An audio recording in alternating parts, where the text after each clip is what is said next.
friends, welcome back to Daily Sews and Stuff. My name is Braylon Daly, and this is my friend Megan from Sew and Tell Australia. Hi. Hi. So, if you guys don't follow her, I'm going to put all her links down in the description box. Go check it out. She does a ton of fun stuff on Instagram. She just joined TikTok, and she's also got a YouTube channel that you can follow and watch some videos. She does a lot of good content about little things. I know she did um, what am I trying to say? An Instagram video about pockets. It was just a little tip, but made such a huge difference. And then she's also got some longer videos that show more intensive stuff. And it's always really good. She's a great teacher. So thank you, Megan, for joining me. Thank you for having me. I want to ask you a few questions so my viewers can get to know you a little bit, and then I think we can just talk about kind of how we do things and how other people might want to do some similar things or maybe learn from some mistakes we've made and stuff like that. So, Sure. and we're definitely going to talk about projectors because Megan lives in Australia, and I know that there are some differences internationally with doing how we do some things. So it'll be good to talk about that and get some more perspective. Sounds good. So, Megan, how long have you been sewing? So I started sewing when I was a little girl. My mum was always a sewer. So the first times I sort of started, I remember sewing was maybe like 8 or 9. Um, Mum used to let me, sew on her sewing machine. She had a Benina. So yeah, I would just do things for my dolls and little bits and pieces. But Mum used to make like our pajamas and beautiful dresses for me. And I just remember always really loving sewing. And then I made a couple of dresses sort of growing up. So my first proper dress I've made a ball gown because why not start with a ball gown? Because we were invited to a family friend's wedding and it was like a black tie event. Mm-hmm. So I made a beautiful blue ball gown That's and crazy. yeah, it was beautiful. I was 16 and my mum was doing sewing lessons at the time at a local sewing shop. And I used to go along with her sometimes and just sit with the ladies and, do bits and pieces. But she paid for me to do some sewing lessons for that. And then I decided I was going to make my year 12 formal gown, like a prom dress. Mm-hmm. And that had boning in it. And I had one of the ladies in the class had an embroidery machine. And this was back in like 2004. So the embroidery machines weren't what Mm-hmm. they are today anyway. So she helped me do some like beautiful embroidery stuff and had boning. And then I ended up I asked for my 21st birthday for money towards a sewing machine. So for my 21st, I bought a sewing machine, which I still have today. And That's amazing. yeah, so it's actually at the sewing doctor at the moment. It needed to get a service, but I'll get it back soon. And yeah, I kind of put sewing down for about 10 years. Just in my 20s, I was busy, doing the 20-year-old thing. But I picked it up again when I had my daughter in 2016. And then I've pretty much sewed solidly since then. So I originally was doing more stuff for her, and then when I had my son, I was doing some things for him, and that's when I really branched out into clothing for myself too. Like I really was like, nah, I'm not using good fabrics on them anymore. Like I want it for me. They grow out of it way too fast for that. Oh, I know. So Yeah, we've yeah, talked so before how that's kind of similar. I mean, I started as a little girl sitting on my aunt's lap. She loves to tell about how when I was like 2 years old, I would sit on her lap and she would tell me not to put my fingers anywhere near the needle, and I would actually listen because her kids never listened when she said that. And and it was 2012 whenever I picked it back up. Um, but I did quilting for a little while first before I went back to garment sewing. But yeah, I love it. I love how it's a skill that's kind of passed down generationally, but also something you can pick up brand new mm, watching YouTube videos and things like that. And like even my grandmother sews, but I don't do things the same way she does. I have machines she never had. I do things totally differently. But when I need a button sewn on, I still go take it to her and say, please, can you sew this button on? I don't like repairing. My husband has to take that to my mum. He's like, I can't believe, you sew all day. I've got to go to my mother-in-law to get things fixed. I'm like, yeah, I like to sew things from scratch. I don't want to fix Exactly. Yes. Which is definitely related to what we're going to talk about later because I wanted to make some money sewing, but I did not want to go into tailoring and mending and things like that. And I know you felt the same way. So so now you sew for yourself and for your kids, and I know you do some bags and some other things. What's your favorite thing to sew though? That's really tough because I like sewing it all. And one of the reasons that I don't make to sell is because I think I would get bored very quickly if I had to make like 10 dresses the same. So I like this because, I'm teaching people how to sew and getting clothes for myself at the same time, but it's so much variety. It's just, I'm going to teach people how to make a bag today. Great, I'm going to make a bag, or I need a new t-shirt. Cool, I'm making a t-shirt today. Like it's really, I just love sewing everything. It's like asking to pick your favorite child, although we all know you kind of have a favorite It child. depends on the day. Yeah. It really just depends on the day. Like Maybe even the hour. pretty much. But I don't really have a favorite medium to sew with. Like, some people love woven, some people love knits. I really love it all. Yeah, I think knits I like because they're quick.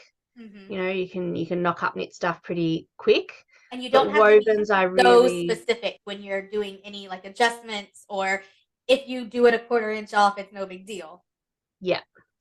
But then every now and then I really like a woven project because there's so much detail and Yep. finesse in a woven project, and I think there's probably more satisfaction in a woven project Agreed. because you really like a collared shirt. Oh, I love a crisp collared shirt. Huh?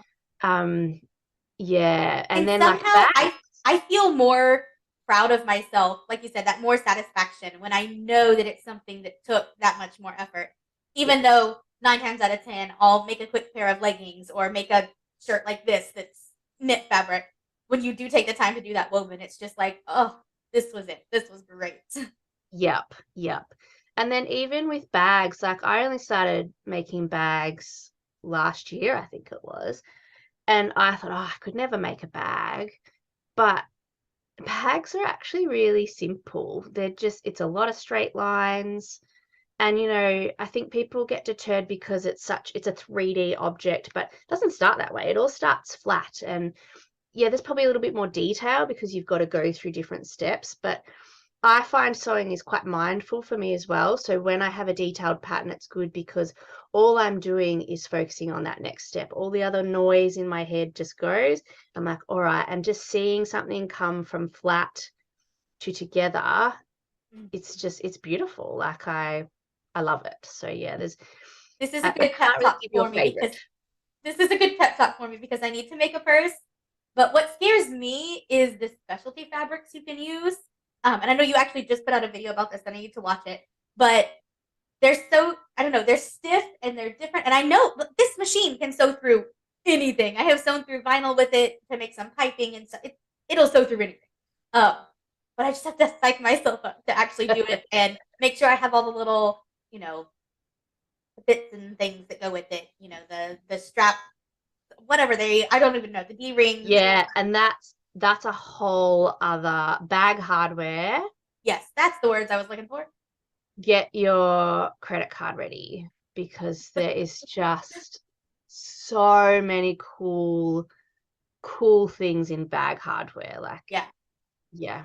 they come in so many colors and so many different cute things, and you can get them so coordinated with your fabric or not. And yeah, it's intimidating me still. I need to get past that though soon.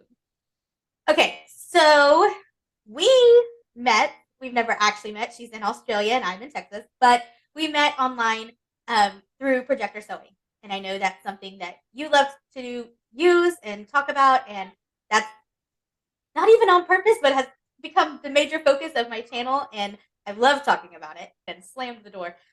I don't even know what I was saying. We met through the Projectors for Yeah, Sewing Facebook group. we did. We met through the Projectors for Sewing Facebook group and kind of connected on Instagram and have just talked back and forth a lot about projectors. And we talked with your Sewing Corner group, which we'll talk about a little bit more later. And there's just a few things that are different when you're not in the US. And because we're in the US, we have this proliferation of used UST and short throw projectors that schools are all getting rid of right now. And we have a ton of options on Amazon. That's just not always true for the rest of everybody. So can you kind of talk a little bit about, other ways you have found projectors and things like that? So I think the used market's pretty good here. Like I bought my UST from a school. They were Yeah, throwing one out as well, or not throwing it out, but selling it. So I have an Epson, what have I got? A 595 WI, I think it is. it's what I have. So I got mine for 250 Australian, which I don't know what that converts to. I think probably like 150 US maybe. I'm going to look it up. Um, yeah, their exchange rate's not great at the moment, so it's probably It's better. 175. Yeah. But I got a pretty good deal on that. Like I think those machines are normally more like 300 to 400 Australian. But in terms of Amazon and the ceiling mount Right. projectors, I don't think there's as big a range here. So I actually want to change to a ceiling mount in my room. But I've got to get like a whole mirror set up, and I'm like, ooh, that one's scaring me a little bit. Yeah. Although my husband was very helpful. He drew me all these diagrams and he's like, yeah, we could do this, we could do that. And I'm like, well, if you can help me with that, that would be great. If your brain thinks that way, please help. Yes, yes. But yeah, so I got my UST from Facebook Marketplace. But we also have a website called Gumtree. I don't know, do you have Gumtree? If we do, No. I don't know about it. I think it might be a little bit like Craigslist, or is it Okay. Craigslist? I'm probably saying it wrong, but No, that's right. yeah. So there's quite a few on there as well. But I do find that the Australian market they're still kind of, it's an emerging market, which I guess it's the same in the States as well. But one of my most viewed blog posts on my webpage is actually Projectors for Sewing. Like, it ranks organically #1 on Google, and I think it's people trying to find out a little bit more about Projectors for Sewing. But that was probably the biggest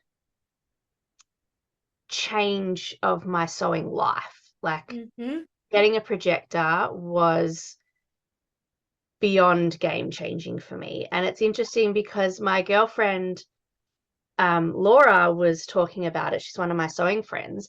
She's like, oh, I'm thinking about getting a projector. I'm like, oh, like, I just feel like it's a waste of time. Like, why would you bother? And like, it seems really hard. And, I was just like, oh, just no. I was really resistant. I'm like, oh, I just, I don't mind getting AO prints. It's fine. And I just really couldn't work it out. And that was in like 2021, I think it was. And anyway, then she put up a link for like these USTs. And I was like, oh, yeah, okay, maybe I'll get one. And another friend we have, Leanne, we've got like a little group chat on. She's like, oh, okay, I'll get one too. And then it was on the other side of town. I was like, oh, I've got to go and pick it up. And then thankfully another friend, not related to sewing, was going over that way. I'm like, oh, do you mind picking this up for me? She's like, okay. So then it was at her house for about 2 months before I like went and picked it up. And then it sat in my house for probably another 2 months before I was like, oh, okay, I should probably look at it. Yeah. And then it was just that overwhelm of like, this is a whole new language. Yes. And that's when I found you and your channel, and you did like the unboxing of your UST and setting it up. And eventually I got it set up, and that first weekend that I got it right, I sewed like 7 new things for myself. Actually, this was one of the tops. It's a Oh, yeah, pattern for pirate oversized sweater. yeah, And I made like a Love Notions willow wrap, and I did like 7 different things, and I'm like, this is amazing. yeah. And Such a game. my skill level went through the roof as well. Already a competent sewer before, but just with any skill, practice makes you better. So all of a sudden I was sewing, 5, 6 things in a week, and I just Yes. really started to go to that next level of sewing. And that's really when I started sharing more and doing more Hmm. of the content creation, because I just was getting better and better, and it was just, I loved it. Yeah. Whenever I first heard about it, it was early 2020 when I first heard about it. And I thought it was a really awesome idea because I absolutely hated putting patterns together. And with 3 kids who were growing, I was putting them together every single time I sewed something for them because I they know, didn't it's stay the same size. so And annoying. right?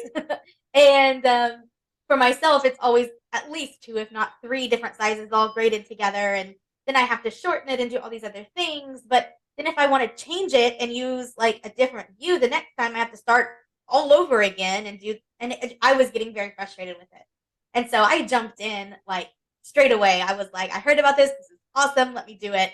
And I think that initial excitement about it kind of carried me over that first hump of holy crap, what do I do now? Um, and it was 2020, so my husband was home and not really working a lot, and so I could make him help me hang up the first one. And then after that, it was just like, okay, I've done this, I can do it again. And so that's when I really started sharing about it, and it just started as this like, I figured this out. Let me share with other people because at that time there were no videos about it. The Facebook group was really little, and so I mean, compared to now, it's like 60,000 people now. Yeah. So I started sharing, and then man, things just went on from there. Um, but I'm with you. Once I started using the projector, I could cut out so many more patterns and do so much more sewing. And I went from being one of those people when people would comment in Facebook groups and they'd be like, how do I can't figure out this step, and it would turn out that it's because they didn't read the instructions. They just started going because they knew what they were doing till they got to this point. And I was like, how can they do that? How do they know how that goes together without reading the instructions? And now I'm one of those people who's just like, forget the instructions. Let me just put this together until Yeah. something trips me up. But it just, once you can do it more and more and more, you get so much better at it. And it's so much faster without having to do Yes. that paper puzzle. Yes, absolutely. And I just think that, yeah, really practice makes perfect, and you get to know what you like too. Like, the more patterns you do, the more you're exposed to different ways to do Mm, things too. yes. Like there are lots of different ways to put a t-shirt together. You get a t-shirt in the end, but there's 4 or 5 different ways you can do it. And the more you're exposed to the different ways, the more you're like, oh, I prefer this way, or I found this worked better for this. And that's just really where I think your skills develop. The more you can be exposed to patterns and pattern designers and different instructions, the more you can become better. You better yourself. I totally agree. And in that same vein, I find a lot of times when a pattern company has put out a video on it and shows you the actual steps, watching that and sewing it that way helps me more than the written instructions a lot of times. Mm. And I really like whenever there's those, especially whenever when you buy the pattern, there's like hidden little links that are like, this is how you do this exact step. And I'm like, oh, that makes so much sense. And then the next time you don't have to watch it because And there's some things that I don't think translate into written word. Like it really is easier to show. Um, And then like the big four, like we have the big four here too. I teach sewing face to face as well. I teach sewing in person. And most of my students only know about the big four patterns. So they come in with these tissue paper patterns, and I yeah. cringe because the instructions are Uh-huh. awful. Like they're Uh-huh. so awful. And I get it because printing costs money. So Right. they are trying to cram as much into a small space as as possible. So it really, there's a lot to be desired. And that's where PDF patterns are quite good because obviously they don't have the space limitations. Like they can make a booklet 50 pages long and it's With fine. pictures and different colors and Yeah. illustrations and yeah. Yeah. Yeah. So I just hate paper patterns. I'm like, well, there's a shirt over here. And but in saying that, learning from the big four patterns as well, I can understand, got a better understanding of how they put things together, Right. like, so I can then help my students by going, oh, they've told you to do it this way. However, I But know a different way, and this is yeah. probably a bit easier for you. Or, Yeah. I've picked up things and I'm like, oh, I actually think that way is better, like the paper Mhm. pattern way might be better. So Yeah. yeah, it's all relevant, but paper patterns I hate. Yes. I feel you there. Um, I don't. I mean, when I discovered PDF patterns, I don't think I ever went back to any of the big four patterns. I was like, oh nope, this is it. And then when I added projecting to that, I can't imagine. They sell them for super cheap at Joann's sometimes, but I just can't imagine going and dealing with all of that again. No. Yeah, I see people in like Facebook groups say, "Oh, Spotlight are having a sale," and Spotlight's like our Joann's. Mm-hmm. It's like 10 patterns for $20. I'm like, don't do it. Like, It's not worth it. no. And that's where I think a lot of people get frustrated and fall Yeah. out of love with sewing or give it up because the instructions are just so bamboozling that they're like, I don't get it. Like, it's Yeah. really, they just want to make a simple set of leggings and then they're just like, I don't know. So yeah, I try to avoid those. Totally agree. Speaking of your students, you have taken your love of sewing and you have turned it into a business where you are not sewing production, you are not doing alterations, you are not doing repairs. You are teaching sewing and you are making a business of it. And I do that on a very, very much smaller scale. And I want to hear, and I want my viewers to hear, because a lot of them were interested in this, what you do and how you do it. So for me, it was a very natural progression. I never started sharing my sewing with the view to grow into anything. I basically just did it because I was bored. I had a newborn. And I liked seeing what other people were doing. I'm a mum of average mum body, and a lot of the models out there were very skinny models that were hard for me to visualize myself in. Mm-hmm. So I liked seeing more fuller bodies and what clothes looked like on them. And I thought, you know what, I can contribute to that. I can make things and share that. And I just liked sharing. And then a lot of people would say to me, oh, you should sell your stuff. Like I'd make clothes for my daughter, which were beautiful clothes. Oh, you should sell this. And I was like, it's not worth it because I just knew that people wouldn't pay the money for it, the cost of fabric, my time, which I valued, um, really wasn't worth it. And in Australia, I don't know what it's like in the States, but in Australia, there are quite a lot of legalities. So you need to have, when I looked into it, you need to have insurance, obviously. If you want to make children's clothing, you need to buy a set of standards, like a law, basically. It's a $400 document that you are supposed to have if you're going to make clothes.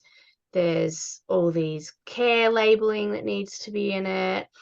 I Not even looked at exactly the same in the US, but a lot of that is very sleepwear. Sleepwear is similar. a Yep. whole different ball game. Anything with buttons or snaps, you were supposed to pay to have them tested to Mm-hmm. see, like the torque test, to see if they were going to fall off. Because then they can become a choking hazard. Yes. And for me, I just couldn't do it comfortably. Like Mm-hmm. if a button fell off and a child choked and died, one, I would feel awful, Right. but two, I didn't want to go to jail for that. Yeah. Like, and I would have been criminally negligent. Right. And I didn't want to be sued and lose my house. Mm-hmm. So I just couldn't do it knowing that. And there are plenty of other mums out there that do it as a side hustle and don't have all those things to cover themselves. And you know what? Most of them will be fine. Like, I'm sure it will probably never ever happen. Yeah. But for me, I couldn't do it with a clear conscience. So I don't. I even looked at doing dummies and dummy clips and bib, like matching dummy clips and bibs, because I'm like, oh, that's a great scrap buster. When I looked into it, Yeah. I had to get every batch of material chemically tested Mm-hmm. because they see it as something that goes in the mouth. The Mm-hmm. dummy clips themselves had to be tested to Australian standards before I could sell them. And I just thought, too hard basket. So Yeah. for me, it was not worth making to sell. And then I sort of toyed around with I just was sharing and I started to get people take more notice Yeah. and, follow me and say, oh, I really like the way you do things and I like the way you share this. And that's when it kind of started to dawn on me that maybe I could make a business out of this. But I was very resistant as well because content creation is obviously something that's fairly new to our generation. Yep. I think We're kind of like the pioneers of it. yeah, like I'm 36. I remember the time before the internet. Right? So Yeah. it was interesting. I was listening to a podcast the other day about, and I've had such resistance about this content creation and influencer name tag, and they were talking about, our generation, that wasn't a job growing up. So I've never seen that modeled. Mm-hmm. And that was a really bit of a light bulb moment because I'm like, yeah, I have such resistance because I'm like, it's not a Yeah. real job, I feel but the it same is. way when people ask what I do, and I'm like, this sounds really silly to say that I make YouTube videos. Like, Yeah, but but you that didn't is have it. that wasn't a real job when you grew up. So, if you said you were an accountant or a butcher or something like, everybody knows what that is. Right. I mean, I But was a like, full grown adult before YouTube was even a thing. yeah, Yeah. but our kids, a content creator, that's a job. Like Oh it yeah, and just, they like my son says all the time, "How old do I have to be to have a YouTube channel?" And I'm like, "Dude, a lot older than you are now. You're only 8." yeah, yeah. My daughter's the same. Can I make a YouTube video? Can I have a cooking channel? I'm like, no. No, no. I'm not being a mum manager and I don't have time to do two channels. So, and also I just don't think anyway. Yeah. So once I kind of got my head around it's okay to be a content creator and it's okay to be an influencer. They are legitimate jobs that you put a lot of time and effort into. Like I put a lot of time and effort into my job. Mm-hmm. Once I kind of got my head around that, I embraced it a lot more and it's become a lot easier. And I'm a very creative person. My background is graphic design. So, for me to do all my own graphics and do the creative side of things comes very naturally. I have no problems talking in front of a camera, like going live doesn't bother me, talking with other people doesn't bother me, showing up in my stories doesn't bother me. So it really just was this natural progression into, okay. And then I start about April last year, April 2022, Mm-hmm. I thought, okay, well, how can I really run with this? And that's when I started to learn about Patreon. And Patreon's not big in Australia. It's very, very unknown. Like Mm-hmm. really only people who listen to podcasts. If a podcast has a Patreon, Oh, right. Yeah. or a musician has a Patreon, people might be a little bit more aware. But in general, Patreon is not a thing here. But I thought, okay, well, I understand Patreon, and if I want to make this a full-time gig, I need to get paid. Like I can't just do it for I nothing. think that's another big part of it because our generation did not grow up with this as a job. We don't recognize how much work goes into it. It doesn't feel like a real job, but also when we think of it, we think of like these big names and we think, Mm. oh, these people make all kinds of money doing that, but you really don't. Yeah. I mean, you have to work really hard to make any amount of money doing it. Yeah. And we did, you and I, we didn't get in right when YouTube was new, which a lot of those big, huge names did. They started right when YouTube was new, and that's why they're such big, huge names now. Exactly. We jumped in when there was already lots and lots of people on YouTube. So we had to work a little harder to build it up.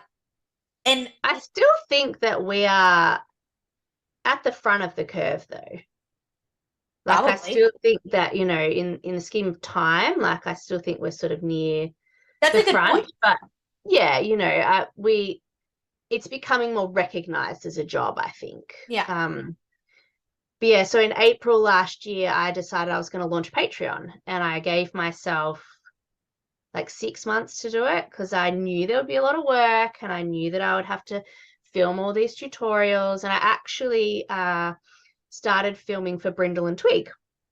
So Brindle and Twig put a call out to say that she was looking for people to film tutorials for her. Which Brindle and I Twig didn't is a pattern company.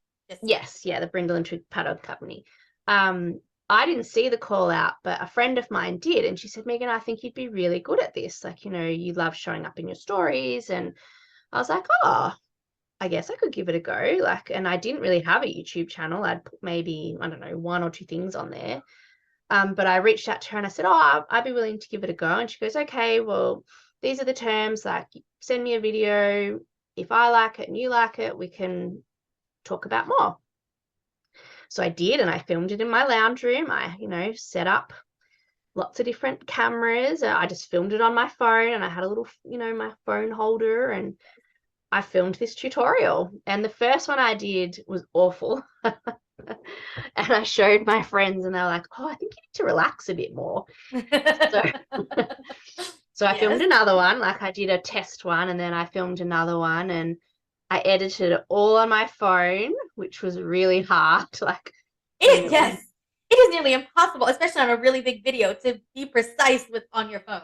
yeah, Totally and it agree. took like an hour to export. Like, I was Oh, like, oh God, what's going on? And like, I think it failed halfway through the first time, and I was like, ah.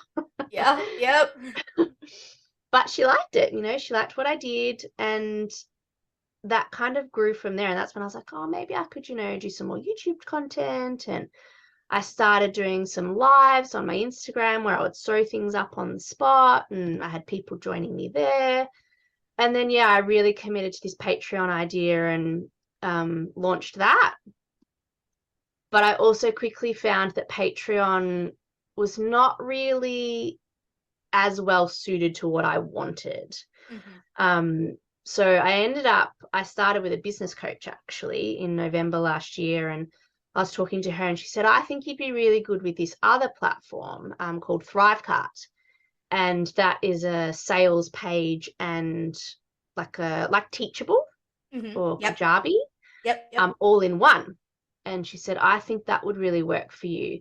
So I looked into it, and it's a one-time payment. So I committed to that. And it was perfect. So that's when I told my Patreon followers that I was going to close down the Patreon.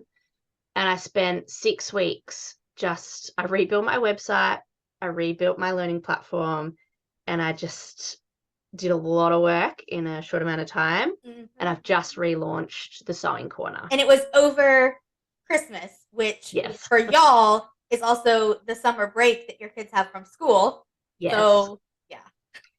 It got a bit crazy. Yeah, I feel you, yeah. But Thrivecart really is quite an incredible program. I've got an affiliate link for it, so I will give it to you to pop in the comments below for anyone that wants to check it out. But Thrivecart is quite amazing. Like, I highly recommend for anybody that wants to do any kind of coursework or membership.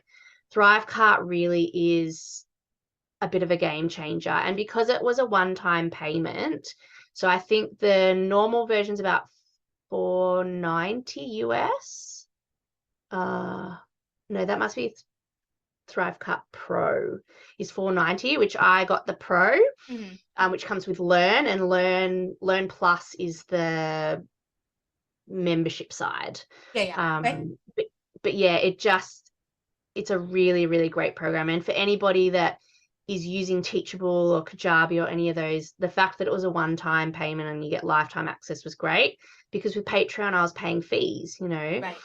and already ThriveCart's paid for itself in my first month of launching it. So yeah, it So really is. does ThriveCart also run your website, or is that separate? No, Okay. no. So ThriveCart is like the sales page. It's like Shopify Right. or Okay.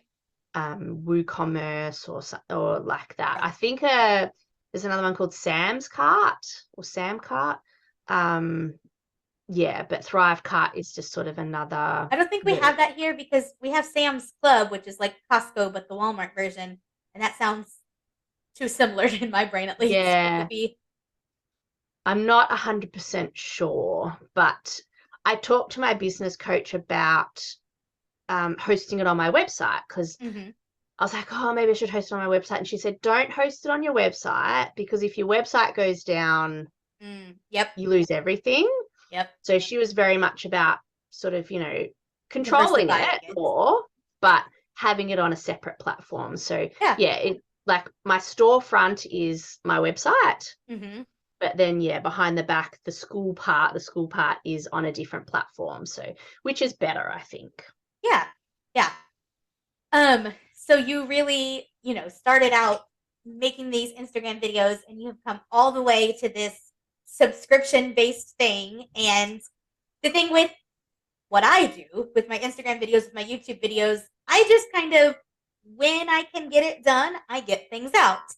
Yeah. But once you go subscription based, you really have to make sure that people are getting what they paid for, and so you have to be a lot more consistent and a lot more precise with what you're doing, which I think in some ways would keep me more accountable. But in other ways, I feel like I can't make that kind of commitment until I can actually follow through with it. And so I think it's really awesome that you've just, in that very short amount of time, what was that, like 2.5 years? Yeah.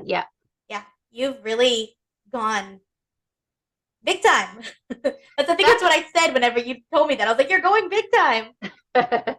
That's my personality too. And I have a lot of people say, oh, where do you get the time to do all this content, and where do you do all this? And I'm like, it's my job.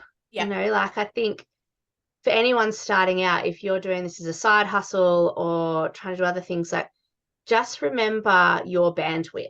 Like, my bandwidth is bigger because it's my job. I've made it my job.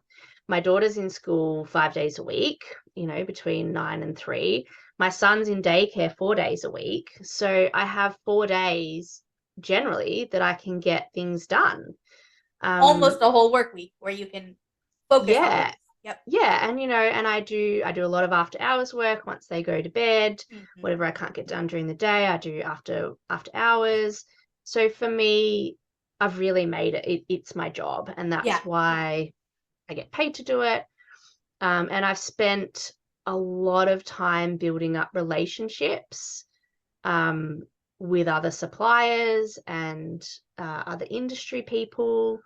So with pattern companies and fabric companies and all of those. Yep. Yeah, so I did a lot of pattern testing. So I've built up a lot of rapport with them, just through chatting and interacting on Instagram and Facebook with fabric companies. I'm now the Australian ambassador for Baby Lock. Yay. And that didn't happen overnight. It really, it took time. I'm working with Schmetz needles. It's just, sometimes it's about being a bit ballsy too, and just approaching people. Yeah. I approached Schmetz and I was just like, I want to do a blog on needles. Would you be willing to supply some needles to me? And they were like, we'd love to work with you. And from there, it's kind of snowballed. So sometimes you've just got to, if you don't ask, you don't receive. Right. Yeah. And I know, that's on much smaller scales. That's how I've done a lot of things, like working with Charlotte Curtis, who did PDF Stitcher, working with, these, and I don't think I've gone after any big companies, but just these on this smaller scale, I've done the same thing. And yeah, if you don't ask, it's not going to happen. And if people are like, what's the worst thing that's going to happen? They're going to say no. And I'm like, no, but that is bad. I don't want them to say no to me. I think what you need to do as well is just try not to take it personally. I had someone Yes. explain it to me. They're like, Yes. if you're at a restaurant and, the server comes past and says, would you like some coffee? And you say, no, thank you. The server doesn't go away and go, oh my God, what's wrong with my coffee? Why don't they want my coffee? Like, If only I had asked it better.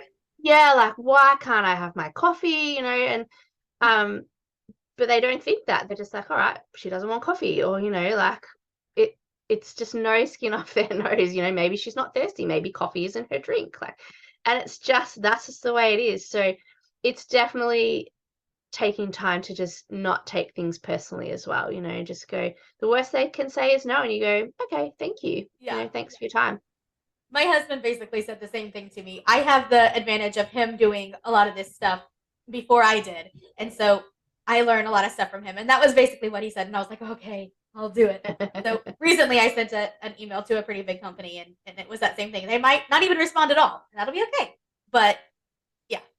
Yeah. Okay, Megan. So you just we're kind of talking through your progression of how you have come to this point where you're doing this membership based teaching. And I want you to talk a little bit more about what that is. We'll put the link in the description box, and I want people to know what they will get if they sign up with you and all that stuff. So the Sewing Corner membership is something that I've developed to help people learn. Like, it was a bit of a double entendre too, like, I think a lot of us sew in the corner somewhere, the corner of our dining table, the corner of our lounge room, the corner of our kids' bedroom, the corner of the kitchen, just trying to get some space to be creative. So the Sewing Corner was really about me being in your corner, in the corner, and helping you learn in a fun environment. So every month I film a new tutorial. I've done a dress. I've done two dresses actually, a woven and a knit. I've done a bag. That's this month's tutorial, February 2023. And then I've also done, I did a kid's sweater. And the Sewing Corner just relaunched as of yesterday, for when we're recording this. And you've already got members signed up and all of that back content already in there. So people get really awesome content as soon as they jump in. Straight away. So they get access to the Sewing Vault, which is the past episodes, which I think I'll probably keep about 12 months on there, and then maybe take it down. I'm not sure. I haven't decided yet. But they will get the Vault, Sewing Vault, and then they also get, every month I do a mini masterclass. So that's just like a short 5 to 10 minute video on a different skill. So that's a bit of a skill builder. I've done how to twin needle. This month I did how to put zipper pulls onto zipper tape and how to make a tassel. I've done 5 different ways to finish woven seams, how to finish overlap seams. Like, I really try to just keep those short, sharp, little skill builder videos that are easy to digest. I then also am bringing on a range of guest experts. So I had yourself come on and talk about projectors. I generally will have, so every month I have a different sponsor. I've done Australian and international sponsors, and they will generally offer some kind of discount or perk for their store. And I've invited those people to come on and talk to my members as well. So that's a chance for them to talk more about their business or share some knowledge. So I've had some fabric companies come on and talk about different properties of fabrics and how to buy fabric online. I've had a pattern designer come on and talk about how she develops her patterns. And this year I'm planning to go a little bit more broad. So I am looking at having a color stylist come on so that, people can learn how to pick colors for their complexion. And I want to get a stylist come on to help people learn how to dress for themselves, so they can pick patterns that are going to suit their body type. So I really want to bring those guest experts on, and that'll be live interviews hosted through my Zoom that members can come on and ask questions and just really build that knowledge outside of the sewing as well, which I think is just something a little bit fun. It is. And it's fun too to kind of get to know those people that you Yeah. you see their fabric, but you've never actually like thought about who's running that fabric shop. Yeah. I want to jump into their live, but you do record them, so there's a Yes. big time difference for us. So if it's at a Yes. time that we're sleeping, you can watch it Yeah. later. Yeah, definitely. And, and I have a Facebook group as well. It's a private, exclusive Facebook group. So, whenever I do an upcoming guest expert, I will say, just like Branelyn said when we were doing this interview, if you've got any questions for them, pop it below. And then, I can ask those questions for them. So, yeah, there's the private Facebook group. We do Make a Monday, which is where we share our makes for them the last week. I do Discovery Thursday, which is where you can plug a business that you like, you're like, oh, I discovered Branelyn Daly. She does great stuff on Projectors, or Clover and Co Fabrics are having a sale this weekend, so that's really about just sharing different things within the Facebook community, and just trying to be really inclusive, like it's just a place to come and ask questions and share. Because a lot of times you want to ask a question about like, I'm looking for a pattern that looks like this, but if you ask it on a pattern Facebook group, they're only going to answer with their products. And that makes sense. Yeah. But sometimes it's not what you want or need. Yeah. So it's nice to have a place where there's a little bit of a broader scope where you can ask lots of different sewing questions. Yeah. And that's where I can support as well. Like if you've got a question about, I need help with XYZ, I can jump in and help with that. Maybe I've got a resource that maybe I haven't recorded, but I know of. So you're really, the membership is about accessing my knowledge as well, my 20 years of experience and what I know. So it's really just a place to learn and grow. It's a monthly thing. You can either pay monthly or yearly. The monthly membership is $29.99 Australian. So I think that'll come down to probably almost 20 USD. I'm looking it up. And the yearly is 300 Australian. So the $29.99 is $21.22. And then what did you say, 300? 300, yeah. And the 300 is $212.25. Yeah. So I think it's really affordable to get knowledge and community. I really think, back in the day, they used to do sewing circles, and it was predominantly women who would sit in a circle and sew and share community and connection and all those things. And now in today's day and age, we really have lost a lot of that community and connection, even more so in the last 3 years. Absolutely. When we've been shut away.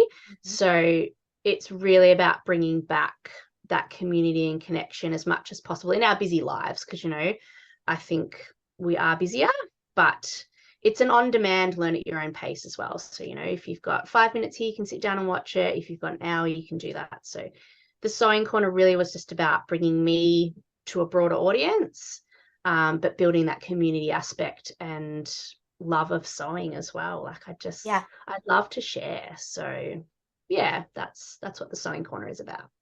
I love it. I just did the math because I was curious.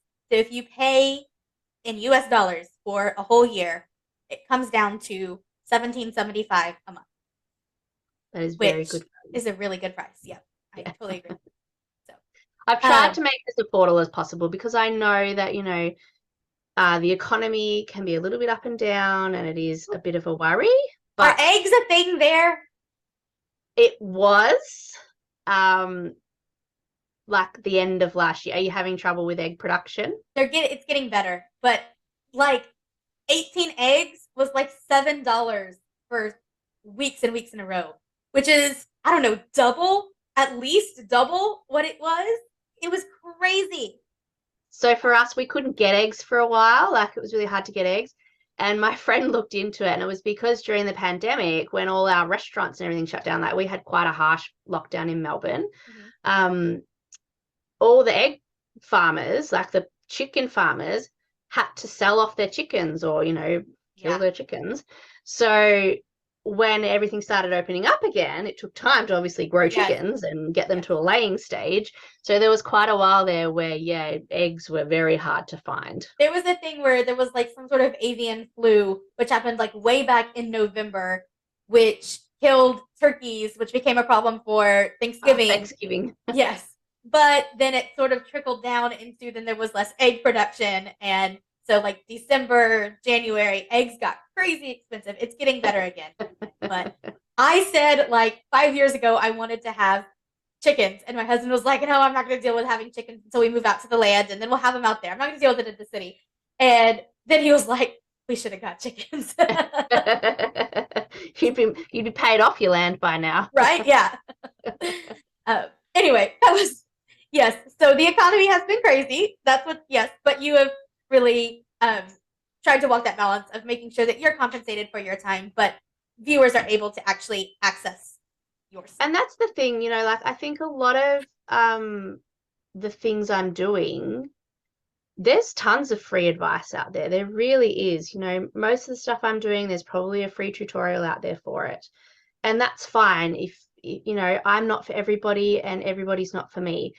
But I teach in a certain way that resonates with people. I'm trying to keep it all together as well. So you're not just paying for the tutorial, you're paying for my time and knowledge as well. And one thing that a lot of people tell me is they don't have a lot of time.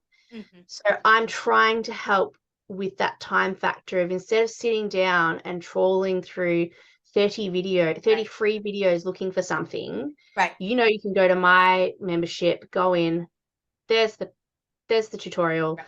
or you can ask me a question. Megan, do you know this? Mm-hmm. I've got connections that I can then help just truncate that time that you're spending hours searching for things. Right. You Well, don't so a lot of times you're like, oh, I know I saw a video like 6 months ago that really taught me how to do this thing, but now I'm going to do it again and I can't remember what it was. And I got to go find that video. And then it's actually a different video that shows you a different way to do it. And yeah. instead, if it's all in one place, you can go, oh, that was the video. Let me watch that again. Oh, yeah, I remember how to do that. And that's really what the Sewing Corner is about for me. It's about helping people with time management, not wasting hours searching for stuff, and just bring back that joy. I really want people to have joy when sewing, to sit down and go, oh, yeah, this is what it feels like. And whether it's starting to sew or rediscovering, I took a big break from sewing. Maybe I will again in another 10 years. But for now, this is what I love. I'm loving sharing. I'm loving bringing those connections that I am building as well. Like, I'm spending time building connections with other people again, so I can bring that knowledge to you. Yeah. Yeah. No, I totally agree. And my husband says all the time that the reason that he was okay with making sure that there was a room in this house that I could sew in is because it keeps me sane, which helps keep everybody else sane. Yes. It's a really well, good stress. I kicked my son out of his room to have this room. Yeah. Hey, does your camera spin? Can you show us a little bit? Yeah, sure. You just redid it. It looks really nice. I did. So I've got this is stuff that I'm working on at the moment over here. Yeah. Oops. But yeah, so I've got that's all my knit fabrics there. Oh, it's hard to show. There we go. And then gorgeous this is my the way projector. You have your fabrics stacked. Yeah, that's my projector and my cutting table. So I want to put a projector on the roof. Over here. Yeah. I'm trying to get it right. Oh, yeah, I can see it. I've just done my pegboards over here. Yeah. This is all my bag hardware up here. All my zips. And going vertical really helps save space. Yes.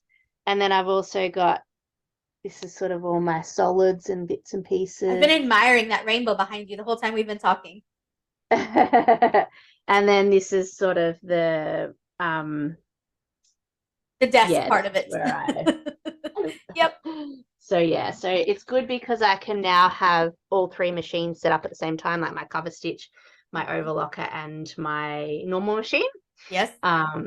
Because that was a big thing that it's just annoying when you've got to move stuff around. And totally agree. Yep. Yeah, particularly when I'm creating, like, if you're at home and you've got a small amount of space, well, that's what you just have to do. But for me, it's my job, so to be able to just be able to create. When that flow just ends and you're just like, oh, okay.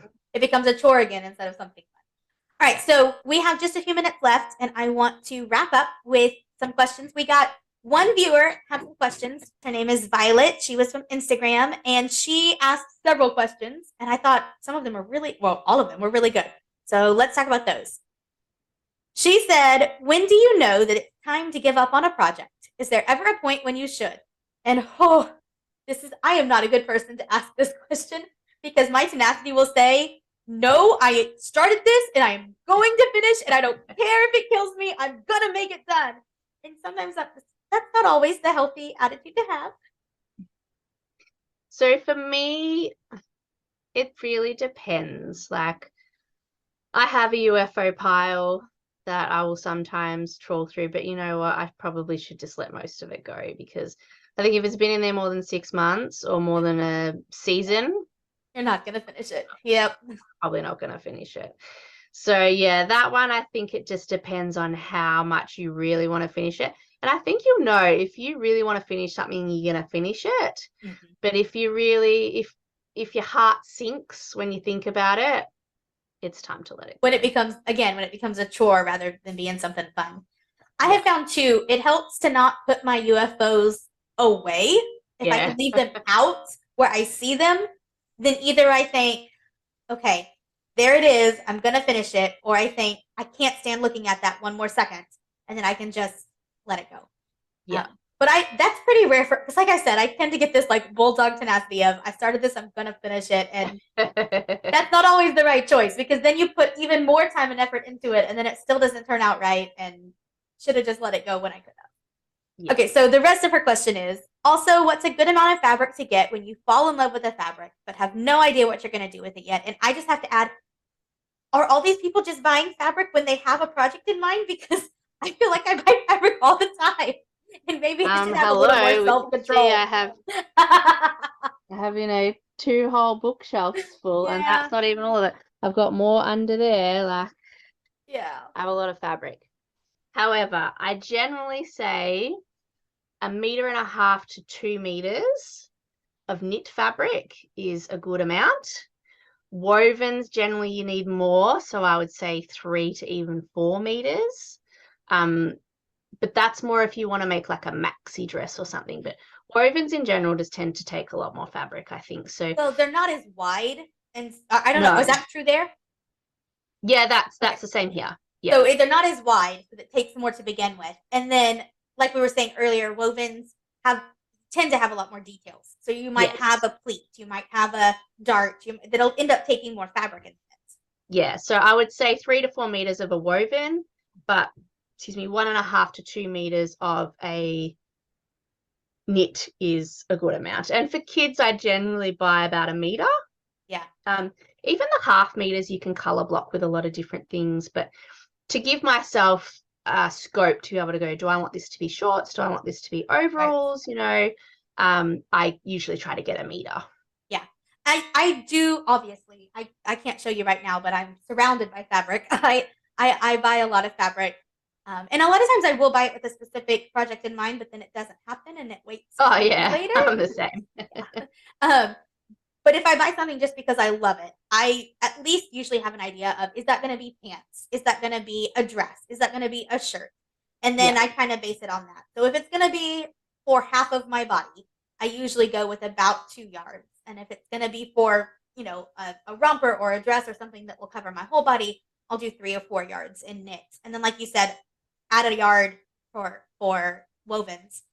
For my kids, my son is starting to get kind of tall, so I'm having to go more to about 1.5 yards for him.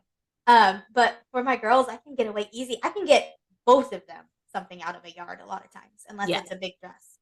So. Yep. All right. Well, we are almost out of time, and I want to just say thank you so much for joining me. You have some awesome knowledge to share.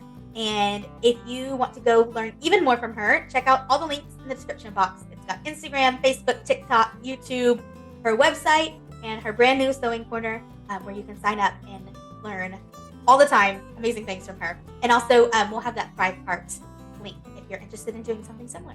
Thank you so much for having me, Branelyn. If anyone wants to connect or chat with me on Instagram, that's where I hang out the most. But yeah, thank you very much. And I'll see you around. It was so nice talking to you. Bye, Megan.